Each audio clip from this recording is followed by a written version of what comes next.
Good evening and welcome once again around the world to the Hour of the Time. I'm William Cooper. Well, it's Monday night, folks. We have Gene Miller on the line. Gene, what's happening in the metals market? Well, from the last time we talked, both gold and silver continued to drop. Both of gold dropped about $20 over the last week, and silver dropped about 50 cents. They're both gold sitting at $342.70 at where it closed today, and silver just slightly under $4 an ounce. And one of the things I wanted to talk to your audience quickly about is if I had to take a survey and ask not just your audience, but took a survey across America as far as gold and silver and how they would rate them as investments, most of them say, yuck, that's a poor investment. And what I want to emphasize to those people that think of gold and silver as a poor investment, they totally misunderstand the reason for owning it in the first place. You're absolutely right about that, Gene. That's like to say that you bought fire insurance on your house in order to get rich. Nobody's made a dime as far as getting rich on buying insurance. Well, let's be careful. I bet a few people have, but those that few crooks like to play with their matches. But by and large, we have insurance on our houses, on our homes, and on our health to protect ourselves against any kind of catastrophic loss, so that we don't end up, with holding an empty bag. We have some insurance to fall back onto, and that's the number one reason why anybody should own it. We should look at this drop in gold as great. I can buy this at a much cheaper price than I could a week ago, and saving themselves, hundreds or even thousands of dollars, depending on how much they're looking at buying. Second thing I wanted to mention is, when I see gold and silver dropping, I don't know about y'all, but I'm curious. Why is it doing this? Why is the market going down? Or why is the stock market going up? Or why do things, I guess I'm a tinker. I want to know why. I don't just accept it as, okay, it went down or okay, it went up. I want to know why it did. So I did some investigating and checking out with different resources. And what I came up, and I guess it kind of makes sense in what we're dealing with and where this world is heading. And the very people that own the vast majority of the gold are the ones that don't want you to hold it. And if they can make gold and silver look like that's something they can discourage it, the only way they can really discourage it is by manipulating it going down. If they can suppress the price, and this is what we basically discovered this week, is that the Federal Reserve and the central banks around the world are purposefully suppressing the price of gold and silver to discourage people from owning it, because they know that people owning it will create their own independence. They're not dependent on the Federal Reserve notes or whatever currency they may be dealing in. Well, they're also artificially inflating the stock market, Gene. Oh, absolutely. And I believe that they're hoping that everybody will dump everything else and jump in on the gravy train, which when it's this high isn't any gravy train for people like are listening to this program. It could be a gravy train for a huge corporation who had millions to invest and understand that this isn't going to last very long. Oh, exactly. There's going to be a few elite people, in that group that's perpetuating this new world order that are going to make a ton of money, but then they're going to eventually pull the rug out from underneath this stock market, and all these investors that these retired people, that all these people pulled money out of their money markets or CDs and so on and so forth, they are going to lose thousands and thousands and thousands of dollars. I mean, it's going to be a bloodbath. And so, I guess if what you see out there, and I'm talking to your audience, if what you see out there in the world, I mean, the debt didn't go away. Gold went down, but the debt didn't go away. The deficit didn't get smaller. The problems that we're facing didn't just disappear because gold went down. They're still there. And if what you see doesn't convince you to own gold or silver, you just as well surrender your guns, put the handcuffs on and the shackles on, and turn in your wife and kids and go quietly marching into those concentration camps, because that's what's left. You sound like me, Gene. Well, it boggles my mind. You see what's going on, and I guess being in the business, maybe I'm privy to information that most people aren't, and hopefully this will, wake some people up. Now, one thing that before I get off here, I want to mention, and if those that are interested in some silver, we picked up some silver rounds, and we're getting rid of them at a fairly inexpensive price. I got about 400 ounces of silver rounds. You know, we're limiting them to like 20 ounces per family, so we could spread it out a little bit. But we're getting rid of them at about $4 an ounce. So if anybody's interested, give me a call tomorrow, and we'll give you a good deal on that. Save me 20, Gene. Save you 20? Yeah, I'm that's real. Save me 20. It's a good price. You know, anytime you get it at spot price or right at it, it's a good deal. Secondly, when you call in on the evening program on the overnight, do realize there's nobody manning the phones at night. You're going to get an answering machine. Do make sure that you mention William Cooper's name on there so that we can identify who the call is to. And if you call in during the day and you're interested in this stuff, you know, make sure you ask for me, Gene Miller, and I'll be glad to take care of you. And the reason for that, folks, is because, like everyone, they have to keep track of what their advertising dollar is bringing into them. They pay for the airtime on this program, and they have to keep track of whether or not they're making or losing money off of this. As I told you before, by protecting your assets, you're also protecting the future of this program. Also, they have people set aside like Gene Miller who are trained to deal just with listeners of the hour, of the time. They know my viewpoint. They know what we believe in. And they're there to help you and you only. So call Gene Miller or call and leave your name and phone number tonight and ask for Gene Miller and tell him you listen to the hour of the time, and someone will get right back to you tomorrow morning or sometime during the day tomorrow. Any last words, Gene? No, not really. Don't be afraid of what these markets are doing. Let them manipulate them all they want. You're buying insurance. You know, and be thankful that you can buy it cheaper now than you could a week ago or 2 months ago. Absolutely. I mean, it's a blessing in disguise. They're trying to discourage you from buying it. See through the facade that they're putting in front of you and get it. And don't be led astray. You're going to have it to fall back onto. If you don't want gold and silver, then get rid of all your other things that you fall back on and buy as much paper. But I don't believe that's what you want to do. I do believe you want to protect yourself. Thank you, Gene. Thank you. And we'll see you, I guess, next Tuesday. Oh, okay. Good night. Good night. And, folks, the rest of the program tonight is going to be extremely interesting. Don't go away. Make sure you've got a pad and pencil by your side, as always, when you listen to this program. If you don't, get one now.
stations. Battle stations. Boy, I used to hear that in the Navy an awful lot, and that's what we need to hear an awful lot right now. Battle stations. We're in deep trouble, folks, and it's getting deeper all the time. Now I want to read a little bit of mail here. First, I want to remind you to be in Denver at the Denver Coliseum. I'll be there the 16th through the 19th. I'll be at booth number 64. I'll be speaking Friday night, Thursday night, Saturday, Friday morning, and Saturday night, I believe. Keynote speaker. And I can guarantee you it's going to be interesting, and I'm going to stir a little bit of the black stuff off the bottom of the pot, if you know what I mean. And I'll be holding 2 workshops where you get involved in it's sort of an intensified learning period. Well, I have a letter here I want to read. This is the first one right off the top. I want to scrape the scum away first. It says, Dear Mr. Cooper, aren't you embarrassed to produce a program over shortwave radio that promotes race mixing and freedom for the world? That chattering Jew you had on last night admitted to having a black wife, which is all right for him, and that he hasn't any genetic potential to give to anyone anyway. They say that you have taken up with someone of color yourself, which would explain why you go on about all the racism in this country. Racial equality is the standard Jewish Marxist attempt to undercut white civilization. It is one of the 10 planks of the Communist Party platform. I heard Reds say what you say 50 years ago. Liberals said it 25 years ago. Neocons saying it in the 1980s, and William Cooper says it now. Freedom for the world indeed. Sincerely, Gazarian Carp, Box 21776, Milwaukee, Wisconsin, 53221. I'll say that again. Gazarian Carp, spelled C-A-R-P-E, Box 21776, Milwaukee, Wisconsin, 53221. You see, this is another member of the Euro-American Bullshit Alliance. The address is the same, Box 2-1776. Who do you think you're kidding, Mr. Carp? He goes on to say, P.S., what does that grubby little world of human debris, that's you folks, care for your concept of freedom? Freedom to such as these is the opportunity to swipe something belonging to another. You would be better advised to concentrate on saving the potential of the best among the whites, for whom civilization and progress mean more than having a lustful bed and a warm place to defecate. Got news for you, Mr. Mr. Carp. Civilization came from the Horn of Africa. Had nothing to do with you or your kind. You were primitive, fierce, naked, pagan tribes in Northern Europe. And there was nothing civilized about you then, and there's certainly nothing civilized about you now. Write me another letter. I'll read it on the air, too. And from DEW in Edgewater, Florida. Bill, here's a copy of the Constitution, which I mentioned tonight in my phone call to the hour of the time. It seems to be the most accurate current edition. P.S. A word to the wise. John R. Prukop was the Washington State press secretary for the Bobo Grits presidential campaign. It is entirely possible that Mr. Prukop has good intentions but was misled, as I was at the time. And you're absolutely right, DEW, because in the beginning I was one of the greatest supporters of Bobo Grits until I found out who and what he really was, or is, I should say. And then, as I always do when I'm wrong, I admitted it and left. Another letter. Dear Mr. Cooper, I'm a new listener and am intrigued about what your programs have to offer. I find it quite informative. 10 years ago, I was introduced to this dangerous phenomenon that's sweeping our country via a book entitled The Hidden Dangers of the Rainbow by Constance Cumby. And by the way, folks, I recommend that you read that book. It's The Hidden Dangers of the Rainbow by Constance Cumby, a lawyer out of Detroit. It so astonished me that I became active in trying to educate others about the Illuminati and other pertinent topics. However, because people were so turned off by this whole subject, I became paralyzed in my own actions. I shut the whole insidious concept from my mind. While stationed at West Point back in 1985, I was again confronted with materials I'd assumed not to be contended with, and again while at Fort Drum, New York. I wish I had allowed myself to continue in the work. To be concise and more to the point, of all the medium that I've encountered on this subject, your program is the most viable. I've tuned into T. Valentine, B. Goodman, and Brother Stair and others, but it is your show who has awakened the sleeping giant within me again. I'm very disappointed when I'm taking notes from the hour of the time, and it somehow gets scrambled right in the middle of an important thought. Are you on any other shortwave frequencies other than WWCR? No, folks. Unfortunately, I'm not. I am on satellite. And we were on television in Florida until the equipment was not able to play automatically an hour tape and then switch over to another satellite for the rest of the stuff. So we were on a week there, and we're not in Florida anymore.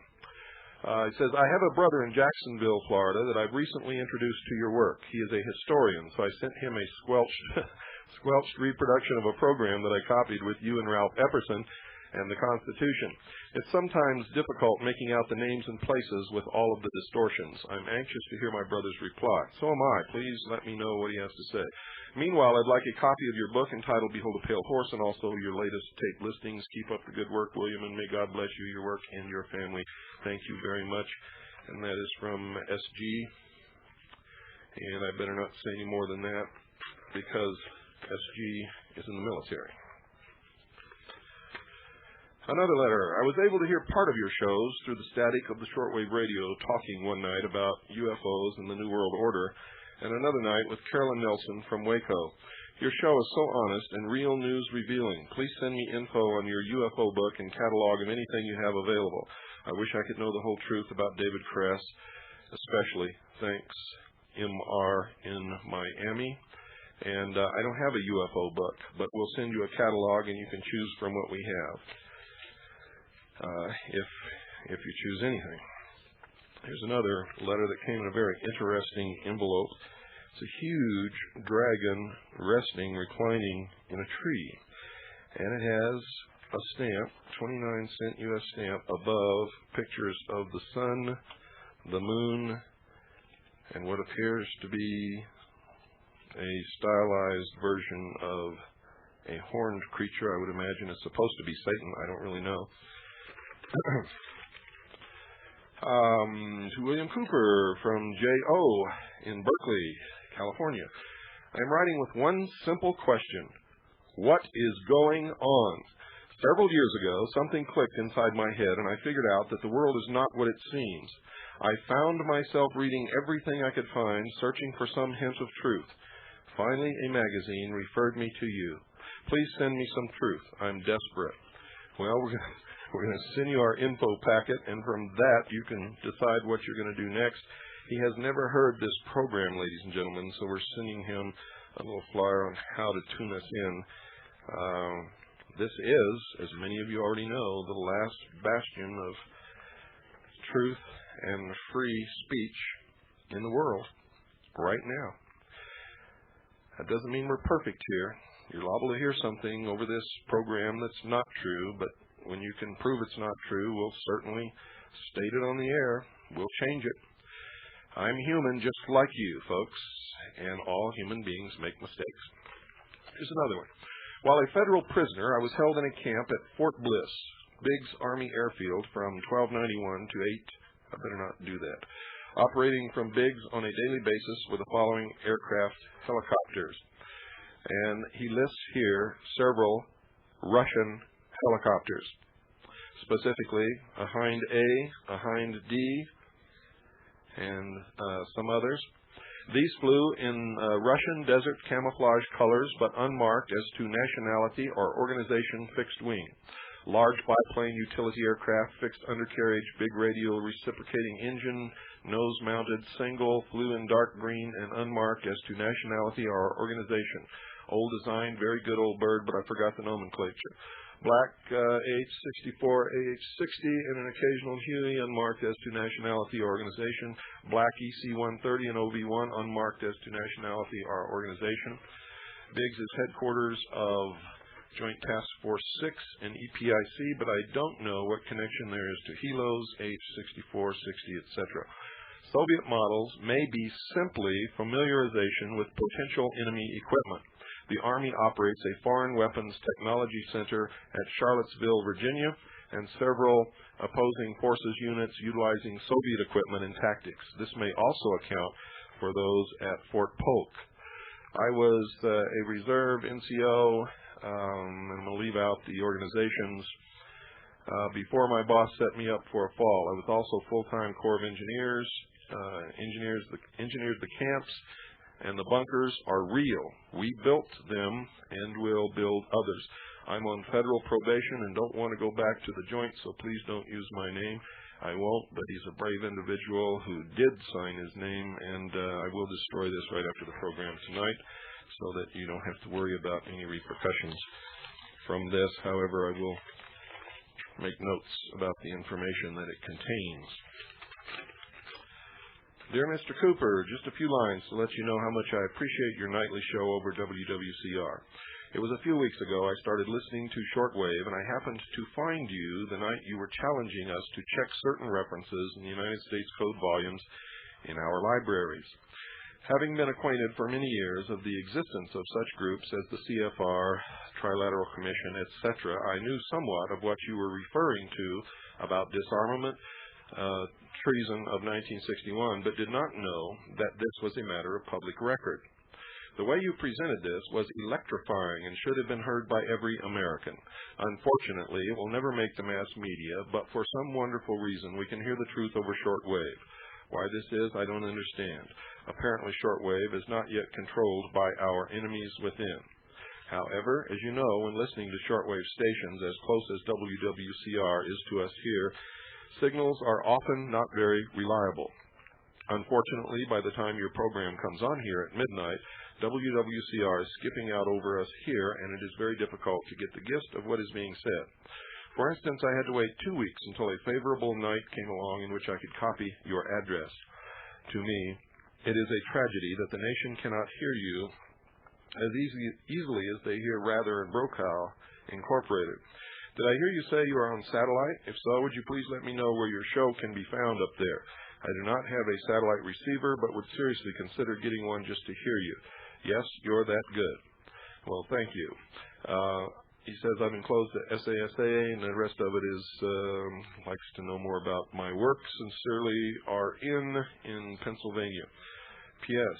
Will tapes of you at the upcoming seminar be available? I don't know yet. I'll be taping my talks, whether they do or not, so it depends upon how well they come out as to whether or not they'll be available, but we'll see. Folks, for those of you having trouble receiving this broadcast, let me give you just a little bit of advice here. Number one, you cannot listen to shortwave. You cannot listen to shortwave on a cheapy radio. I'm not trying to insult you or call you cheap, but if you have a little $35 or $40 or $60 radio, chances are you're having trouble receiving this broadcast. Also, you're probably hearing another station, a Catholic station, I believe in Birmingham, Alabama, or somewhere around there, that is interfering with the signal of WWCR on radios that do not have digital synthesized, I can't even say that word, synthesized tuning. If you have a digital tuning radio somewhere in the upper price range, but not, you see, shortwave radios can cost you as much as $5,000, $6,000, $7,000 for a real super good one. And some people are out there listening to me right now with no problems. They can hear me clear as a bell. Others of you have these little $35 radios, and you're having big trouble hearing me. Now, let me give you a recommendation. I would suggest that you buy one of the Sangean models, that's Sangean models, in about the $200 to $240 price range, if you can afford it. If you can't afford it, they make radios of a lesser price. There's also some pretty good Sony radios in that price range. And you can go to Radio Shack, and they have what's called the DX390. The DX390, which is also a very good shortwave receiver. That's the one, in fact, that I use. I had a DX440, which is really a Sangean, but I gave that to my brother in Oklahoma as a present because he didn't have a shortwave radio. So, folks, the next best thing to buying a better radio is antenna. Antenna is everything with shortwave. String a long, bare copper wire. Make sure that your plug to your radio is grounded and plug it in where it says antenna. If you don't know how to do that, go down to Radio Shack. They have everything you need. They'll sell you the stuff real cheap, and they'll even tell you how to do it, or you can buy a little book on antennas there. If you're in a big city, you might be really lucky and can go down to a radio store that specializes in shortwave radios, and they can do all kinds of good things for you. So that's the best advice that I can give you at this time.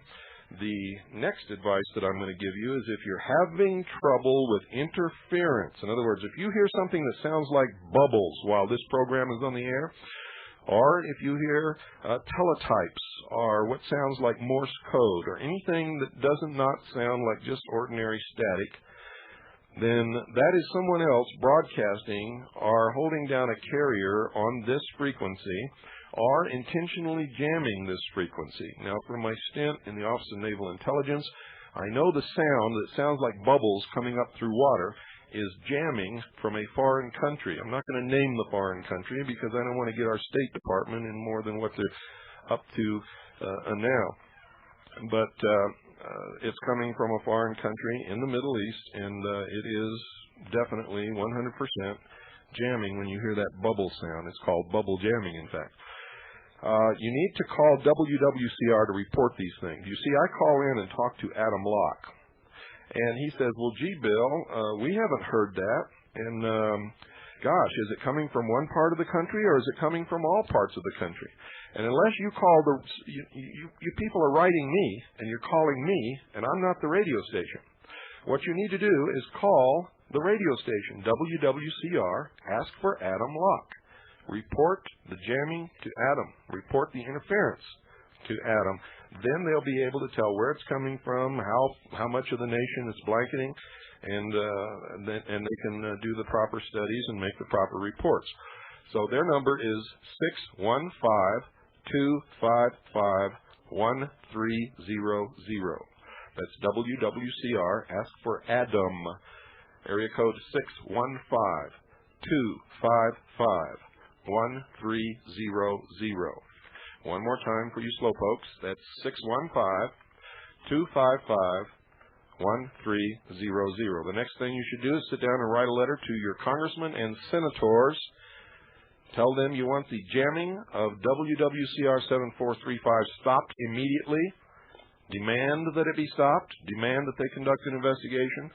Call the FCC and demand that they force these other stations from broadcasting over WWCR and 7435. There's nothing else I can do than that, folks, and we all have to do it together. I always report it when I know about it, but I'm one voice. We have to do this together. Everything together, or we're not going to change anything. Now, I want to read this to you. It's from we sent away to get the literature of the Cult Awareness Network, and this is what they sent me. I think you'll find it very interesting. I'm going to give you their address and their phone number. You too can write for information. You can also write and tell them what you think of these scummy people. CAN, Cult Awareness Network. They are funded. They're actually a branch of the Anti-Defamation League, which is nothing but a spy network working for a foreign country. They are an unregistered agent of an alien government. And they back the Cult Awareness Network. By the way, the ADL is a branch of B'nai B'rith, which is the Jewish branch of the Scottish Rite of Freemasonry. Dear CAN supporter, they call me a CAN supporter. I ask for information, and all of a sudden I've become a supporter. Well, dear Cult Awareness Network,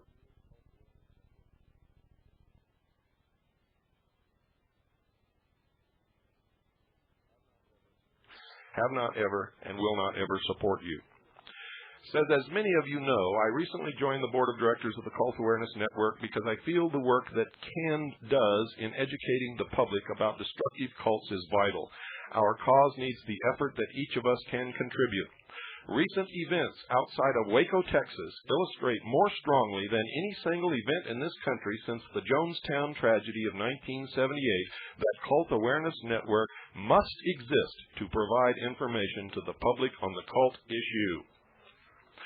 For 2 months, the world watched intently as one man and 100 or so of his followers barricaded themselves against it, armed with illegal military firepower. David Koresh manipulated the minds of his followers so that they were willing to kill or be killed on Koresh's orders, willing to give them their teenage daughters as sexual partners, willing to die with their children in the flames of Apocalypse Ranch burning. Just from this single situation in Texas, hundreds of people now need help. Cult Awareness Network has opened a hotline to assist the families who have loved ones involved in Koresh's group and to provide resources for others working with these families. Already these families, counselors, and chaplains have made use of this hotline service. From all over the world, hundreds of TV, radio, and newspaper reporters have called Cult Awareness Network since the Waco siege began. Cult Awareness Network has been there, thanks to you, to respond. Our experts, including many former cult members, are continuing to give interviews and information to the media worldwide. Thousands who heard Cult Awareness Network's voice through this media exposure have since called for help, straining the Cult Awareness Network national offices' resources to capacity. In one 4-hour period last month, Cult Awareness Network national staff member Martin Butts handled 45 calls. Cult Awareness Network is now sending out 250 free mailings in a typical week in response to requests for information. The good that CAN has been able to effect directly for those impacted by this tragic situation and on a day-to-day basis for countless others over the last several years could only be done because of your past support. Your continuing gifts to Cult Awareness Network can make this kind of response possible tomorrow. Together we can and do help others with direct assistance for personal problems and provide valuable educational information to millions.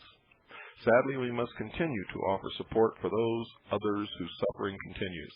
Please give to Cult Awareness Network. Our work together makes possible immediate help for real people, people whose hurts and frustrations are already known to you. Return the envelope enclosed with a check today, gratefully, and get this, folks, Reverend William Kent Bertner, OP, whatever that means. I'd like to know what OP means. P.S. As the tragedy of Waco demonstrates, our work is more important today than ever before. Preventive education is essential to curb the dangers destructive cults pose.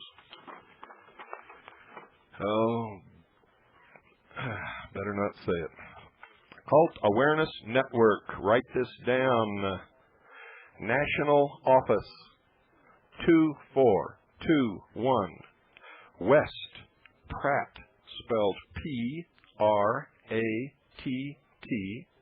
That's West Pratt Boulevard, Suite 1173, Chicago, Illinois 60645. That's the Cult Awareness Network, National Office 2421, West Pratt Boulevard, Suite 1173, Chicago, Illinois 60645. Their telephone number for anyone who is interested is area code 312. Now, don't do what they do, folks. Don't call them up and be a total jerk. Call them up and tell them what you think about them or request information. But don't call and hang up. Don't call and threaten people. Don't bring yourself down to their level. It's okay to call. It's okay to tell them what you think of them. It's okay to communicate your unhappiness. It's okay to ask for information. It's okay to do all of those things. But don't do what I know some of you are thinking of doing. The phone number is area code 312-267-7777. That's 312-267-7777. And anybody out there who knows anything about gematria will find that number extremely interesting. Attention, William Cooper. I just had the privilege of reading over some of your transcripts, which I thought were really amazing. Although the transcripts that I read were over 3 years old, I still learned a lot. Things that I, myself, had wondered about. A friend of mine who had attended your seminar May 27, 1990 at the Whole Life Expo in San Diego, California, had heard me making some comments in regard to the law and the government, in which case he went directly to your transcripts and told me to read them. I'd never even heard of you before this, but now I'll never be able to forget you or the things that I read. I started to wonder just how corrupted is the law becoming after my brother was hit and killed by a drunk driver in 1979 who just happened to be a judge's daughter.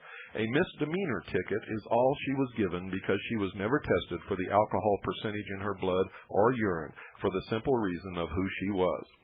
But I knew that was just the beginning of my eyes being open to what power is capable of and what people in power will do in order to remain there, or to become even more powerful. I think that it is great, the things you are doing and uncovering, and I would love more than anything to be a part of it. Please write me back as soon as possible in regard to this matter. Thank you for your time and consideration.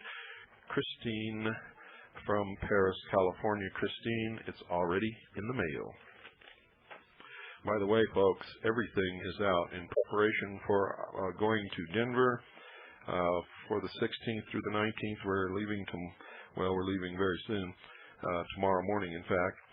Everything is gone. All the information packets you requested are gone. All the audio tapes of this program that you've ordered are gone. All the books you've ordered are gone. All the videotapes are gone, folks. Now, some of the videotapes are gone to the people who reproduce them, so you'll get them last, but they're in the process of being duped and sent to you. Everything else you'll all be getting within this next week, so that should make some of you very happy. Dear Mr. Cooper, I've enclosed a money order in the amount of $31 for a copy of The Hold a Pale Horse in your information packet. I've been listening to you almost continuously since October of 1992. I purchased a second-hand dish in April and now get you on SpaceNet 3, Channel 21, 5.8 audio. Each night you broadcast. Let me say that again because I know some of you may have satellite dishes and you're listening to shortwave and you can't hardly hear it on shortwave where you could get it crystal clear just like, in fact, digital on shortwave. And I mean on satellite. I'm sorry, folks. The satellite is SpaceNet 3. SpaceNet 3. Turn to Channel 21 once you're on SpaceNet 3. Channel 21. Hit your audio button and change your audio to 5.8, and you'll be able to hear me crystal clear. Somebody out there wrote me a letter and said he's been tuning in to SpaceNet 3 every night at 9 p.m. Mountain Standard Time, and there's nothing there. And I've got to tell you, my friend, you can't tell time. There's a big difference between Mountain Standard Time and Mountain Daylight Time and Pacific Daylight Time and Pacific Standard Time and all of those other things. So we're there. You're just tuning in at the wrong time. So just sit down and figure that out and you'll have us. Satellite communication is a novel alternative information source. I appreciate your effort, and with you, the reasonable portion of your audience in the world, for that matter, I share the faith. I, during this time, have come across certain publications by Lyndon LaRouche and Associates that corroborate your thesis. Particular titles include Treason in America, The Science of Christian Economy, So You Wish to Learn All About Economics, The Ugly Truth About the ADL, and his biography. All of this seems to develop a concept of true American conservatism. I am amazed at the explanation he provides regarding the demise of Strategic Defense Initiative and how that conspiracy blocked a possible balance of world power. I remember the SDI being planned and effected and then its lapse into oblivion with no explanation. Propositions of real solutions are continuously being shot down. I take particular note of LaRouche's portrayal of the historical and extant conflict of the Republican form of free men and women and nations and the deceitful amoral means to tyranny perpetrated by the oligarchy and their agents. Since approximately 1977, I have read the Urantia papers as contained within the Urantia book cover to cover. Make them a continuing study and find it a notable work. In interpreting the text, I do not find that it advocates a world government that is based on any form of tyranny unless one would portray God's rule by his laws, tyranny. That is, God that is the source of the Trinity, the Father of Christ, Christ who at the same time is also the manifestation of the same infinite Father who is at the center of all. The papers do advocate representative forms of government, distinctly implies that human rights, as embodied in the Constitution of the United States, are true and correct, and any other representation of the papers is false. The highest and greatest civil rule is the rule of self-control. The papers certainly explain the distinction of true and false liberty, false liberty being rebellion against God as exemplified in the Lucifer rebellion that is portrayed in detail in several of the papers. I find no substantial contradiction to the contents of the New Testament. There also are interesting remarks about the details of what are called the mystery schools, the secret societies, the rebellion against God that humanism is, and with it the worship of the intellect, and a restatement of the life and teaching of Jesus Christ. I go through this to urge you to consider reading the text if you have not done so. If nothing else, it is purely fascinating reading. Though through you, these and other sources, I am getting an interesting, non-conventional picture of truth and reality. As you so carefully warn, I do take all of this with caution as to veracity and the responsibility of proof. If you have any interesting information concerning these works, please write. I was occupied as a petroleum landman during the late 1970s and through the end of the 1980s. I was shocked to realize that whole industries could and were being exported out of this country, and that this has been occurring since approximately 1973. What makes an ongoing functioning nation is its moral and industrial base. I find that we are experiencing a reign of treason. What raised my head were changes in my daily. The state and Fed are increasingly and arbitrarily in our business, and work life, destruction of productive, well-paying jobs, that led me to conclude that the more things changed, the more they changed the wrong way. I remember reading in the Houston Post in 1974 a series of articles that included a description of a world consisting of a class of a few that held high-paying jobs and the rest of the population receiving their sustenance from the government. They warned us long ago. The final frontier is not space. The final frontier is sanity. Very truly yours, Palmer, and Palmer's from Houston. Thank you, Palmer. Thank you all. Now, folks, beginning tomorrow night, I was going to do some live shows from Denver, but I've decided not to because we have so many new listeners that don't know what we're talking about. We're going back to square one, and it'll be good for all of you old listeners because every time you hear these tapes on the mystery schools, you will learn something new, and things continue to fall into place for you the more that you hear them. So tomorrow night, beginning with the Dawn of Man, you will hear 6 episodes until we return on the 22nd. I'll do a live show on the 22nd. That is, if we get in early enough. And then we're going to Phoenix for the following weekend, and you will hear some more episodes of the Mystery Schools during that time. Now, it's extremely important that you bring your friends and neighbors and people who've never heard this before, because this is really where it's all at. You see, once you know who the enemy is, you can get rid of the enemy. I don't see too many people out there doing it, although we've unveiled them for you. The first goal is to get them out of your school system, off your school boards, out of your city government, then go to the county. Get them out of the county government. Get them out of every portion of your government, bureaucracy, everything. Don't even let them be a dog catcher. And then go to your state. Once the state's cleaned up, then you can go to the federal government. All these other little things that you're mixed up in mean nothing until you do that. You're chasing rabbits down holes. You're going with Alice through the looking glass. You're playing stupid little silly games.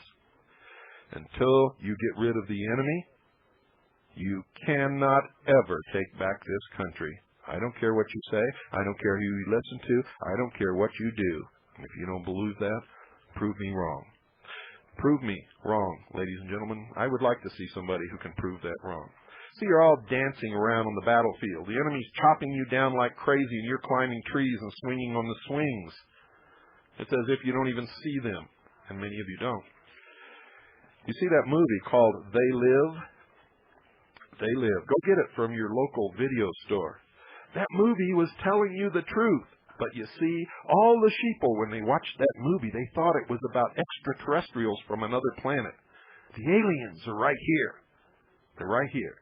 And they even say in their own literature that they're aliens to the rest of us who do not belong to their mystery religion. So, straighten your acts up. Make sure you don't miss one episode of the Mystery Schools, starting at square one tomorrow. Tomorrow will be the Dawn of Man. Wednesday will be Mystery Babylon number 1. And you'll go through 5, and then I'll be back to do a live show, maybe 2 or 3. And then I've got to go down to Phoenix for some talks, and you'll hear some more. And I think every Friday we just may run the next in succession for the mysteries. It has to be done. There's too many people who don't know what we're talking about, who don't know who the enemy is, who don't believe what we're talking about. And now I have to go to really the last thing on the agenda tonight here is a book called Defrauding America by Rodney Stitch. Now, I've talked to Rodney Stitch, and he sent me this book. I told him I would look through the book, and if the book and his sources were credible, I would have him on the program. If they were not, I would reveal it. And he said, fair enough, and he sent me the book. Now, I don't believe there's anything wrong with Rodney Stitch at all, but he has trusted some people. It's obvious here that he should not have trusted. If you have the book, Defrauding America, turn to page 294. It's 294. You'll see a document here that supposedly substantiates the identity of a man named Trenton H. Parker as a CIA operative. And this document I'm going to tell you right now is a total fraud, and I'm going to tell you why.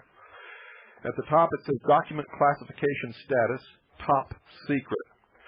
The term document classification status is not used on any government classified documents.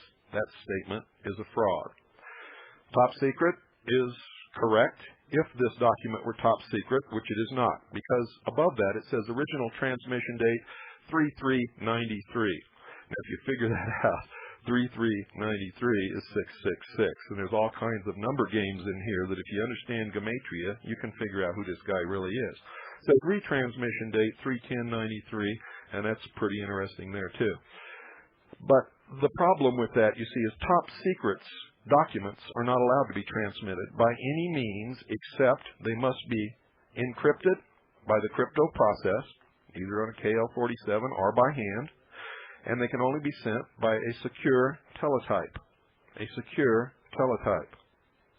Now understand what I'm saying, folks. This document was never encrypted. It was never decrypted. It was never sent by a secure teletype. This, it looks like, may have either been sent by fax or mail or something like that. Who knows what it was sent by. But it says original transmission date and then retransmission date. Those are bogus terms not ever used by the intelligence community. And they would never put those terms up there in the first place. Everybody knows. And it does not have a date-time group, which it must have on a top-secret document with a number at the end that you use, and I'm not going to tell you how to do that, but you use to verify that it is a top-secret document and that it is a genuine date-time group. That is absent from this document. It is also a classified top-secret document, and down below that it is stamped confidential. There is nowhere on this document anything that says that it was declassified or under what law or ruling that it was declassified, or by whom, which is against the law. In other words, folks, this document is bogus. But there's even more. There's even more, folks. You see, when I was in the Office of Naval Intelligence, there are certain phrases and things that we use to tell bogus documents so that during an exercise, troops did not actually think that it was real, call to battle and deploy and hurt anybody. And those terms are all through here. According to the date of this document, which is in 1993, 1993, they're referring to the National Security Act of 1947, which is bogus because the National Security Act of 1947 was replaced with the National Security Act of 1954, and that would be the one that would be cited here. 50 U.S.C. 401 and 402 et sequitur, you look those up, you'll find there's nothing to do with any of this. And down here, all kinds of things are bad here. Trenton H. Parker, a.k.a. Pegasus 222. Pegasus comes right out of the mysteries, ladies and gentlemen. Here's Pegasus 222-2445, Colonel, U.S. Marine Corps, and then it has GS-18. Anyone who's ever been involved with the civil service system knows that a Colonel, U.S. Marine Corps, is not a GS-18. It's bogus.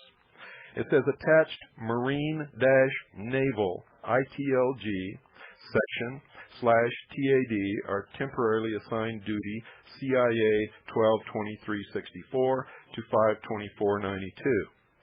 Now, in the first place, Marine-Naval ITLG is a total bogus designation. There is no such organization.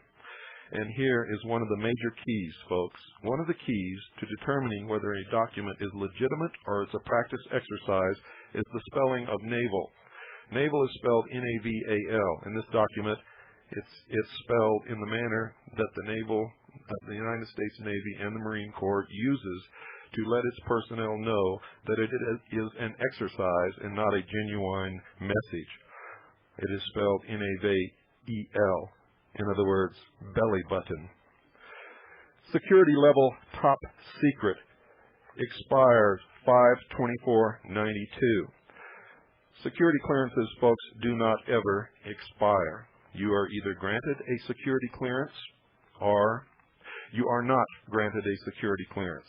If you are granted a security clearance, it stays with you until somebody determines that you should not have it, and then your clearance is revoked. It does not expire. There are no dates on security clearances. From time to time, you have to fill out the papers again, and they do another BI or background investigation. So you can take this document, and you can take everything that you've ever heard from Trenton H. Parker, and you can put it where it belongs, in the trash can.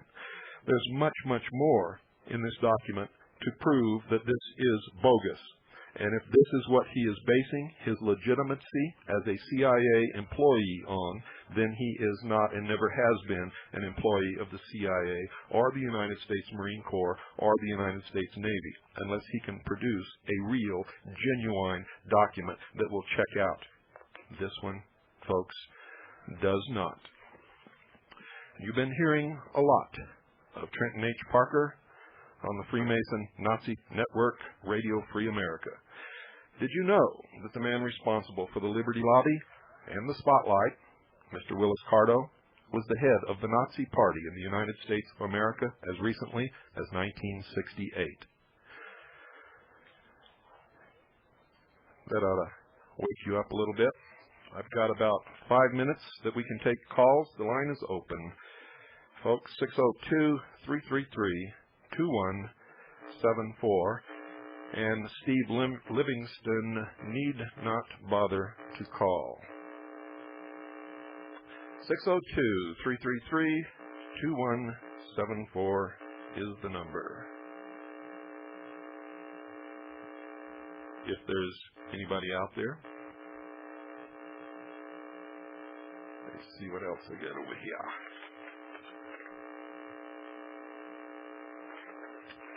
Nothing.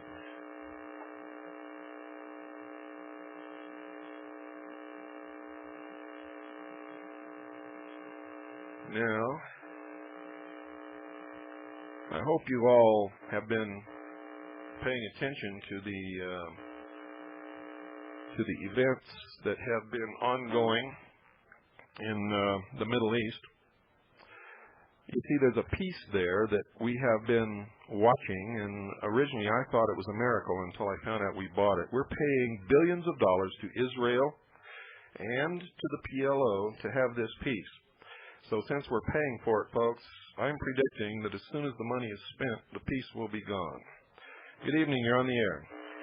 Yes, sir. I found your information tonight about the Cult Awareness Network really revealing. Yes, it is, isn't it? Yeah, I had no idea that you mentioned the Anti-Defamation League is actually behind the Cult Awareness Network? Yes, they're one of the major players behind the Cult Awareness Network, also B'nai B'rith and other organizations, and many Christian organizations support the Cult Awareness Network. What do you know about an organization called the Citizens Commission on Human Rights? Not too much. We have a little bit of information on there, but we don't have a whole lot. We haven't really looked into them, to tell you the truth. Okay. Well, maybe I can write you or call back some other time when you have some more information. Okay. Thanks a lot. You're welcome. Thank you for calling. 602-333-2174. Good evening. You're on the air. Yes. Excuse me. I was wondering, the New World Order? Yes. Well, I was messing around on my computer. I bet this program that plays things backwards. Uh-huh. And I can't say for sure because I can't really understand it that well, but it just says either you're not going to win or they're not going to win. That's what it makes it sound like it's saying. Who cares? So I don't know if it's a subliminal message. What difference does it make? Not much to me. Okay. I know I'm getting ready to. Let's concentrate on important things. Yeah. Okay? We're out of time. I want to thank you for calling, and I hope you'll listen again. Remember, starting tomorrow night, don't miss the mysteries. Okay, thank you. Thank you for calling. That's about it, folks. Good night, and God bless each and every single one of you. Can you hear me in the booth? Loud and clear, Lisa. Oh, good. Thank you, sir, for letting me be in a real studio. It's a genuine thrill, sir. Could I trouble you with one request? Sure thing. No synthetic sound, please. I want all live musicians.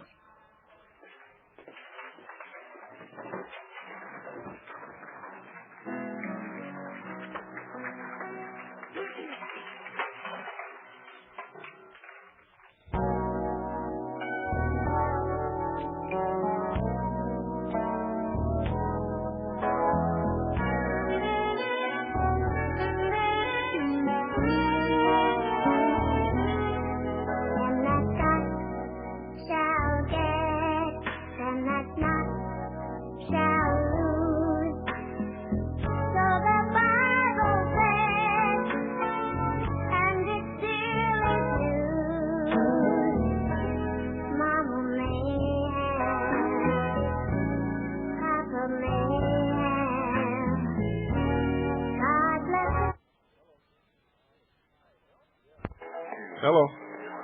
Hi, Bill? Yeah. Hey, how you doing? Good. You're off the air now, huh? Yep. Hey, when are you going to be in Phoenix? The weekend after I get back from Denver, the 24th, I think it is. Okay. And where are you going to be speaking? I'm not sure. I'll have to when I get back. I'll announce it. Oh, okay. Hey, can I ask you just a couple questions, quick? Sure. Okay, what was this between you and Valentine? You know, Valentine made some statement that, you know, you were a CIA operative and you were giving out misinformation. Is that what it was? You didn't hear my show? Huh? You didn't hear my show? I didn't hear it. I missed it that night. Oh, you need to get a tape list and buy that tape. Uh-huh. So there's a whole spiel on that, huh? Yeah, Valentine's a fucking Freemason. He's no Christian. He's lying to the world. Well, see, that's what really confuses me because it seems like him and Liberty Lobby, seem to be, all pro, for all of us, and as anti-New World government, and the spotlight comes up with all this stuff, and they run on the same lines that you're running. They're pro-white Nazi. They're anti-everybody else. You can search the spotlight from top to bottom. Every issue you get, you will not find one mention of the mystery schools or the Freemasons or all of the other people who are really responsible for this. Because, I mean, Valentine, I've been listening to him, for years, I always thought he was one of the good guys. Well, All I can tell you is, if you've been listening to this show for long enough, they control both sides of any fight. That's how they win. That's how they make change. That's how they engineer change the way they want it to be.